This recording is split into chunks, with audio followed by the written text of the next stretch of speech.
Hello everyone and welcome back to my channel. I'm Cody and this is a follow-up. It's not a slideshow, but we do know who won the 2023 Turkish elections, with the runoff vote being on the 28th. This was recorded the 29th, and it is Erdogan with 52.14% of the vote.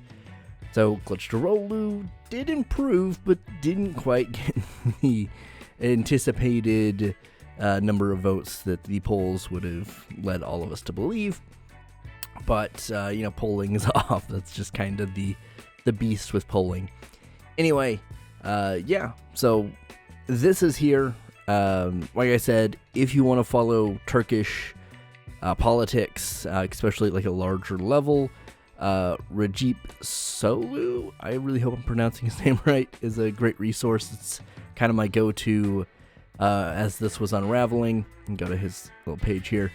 There's a bunch of information on different leaders congratulating Erdogan, and probably the most particularly interesting from, of course, the U.S. perspective is President Biden. President Biden had called and had a conversation with Erdogan, congratulating him on his third term, and said, hey, we want to come to an agreement on the whole Sweden into NATO deal. We will work with you on F-16s, but whether or not that's a thing that really happens is hard to say, because that's not really Biden's call. That's more of a congressional decision. So as we look at the first round here, there's quite a bit of red, which was Kılıçdaroğlu. He had 44.88% of the vote initially in the first round, which put Erdogan just under that 50 requirement with 49.52%. And you see a lot of yellow, but you see a lot of red. So this from 2018, if you look at the original video I had done on the Turkish election, in the follow-up for the first round, you'll see that this is a lot of progress from 2018, but it's still not enough to really get the opposition to Erdogan over the hump. It doesn't get him to that 50%. Now, if we look at the second round here, it looks pretty similar. There's not really a lot of change as far as what's changing hands. It's just pretty much the split between Ogden's votes from the first round with his 5% he had, which were largely nationalists, which both sides tried to appeal towards, but generally his views were a lot more in line with Erdogan and the AKP.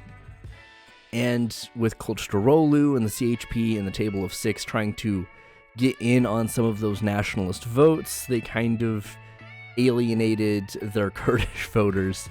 So they did make strides. They did up themselves about 3%, which is pretty much in line with what Erdogan did, but it was not enough.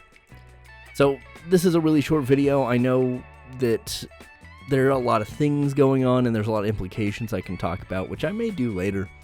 But as far as just the results and what we've seen, here you go. Erdogan won. It was close, but it's not something that really means that the next election's not going to go his way either. But this is progress for the opposition, and if they can hold themselves together until the next election, it'll be a little bit closer. Maybe a % or two, maybe. Who knows? Things change wildly, and presidential politics in any country is always hard to discern up until the week before. So anyway, let me know if you have any questions down below. I'll do my absolute best to answer them. Thanks for sticking with me, guys. I'll see you in the next one.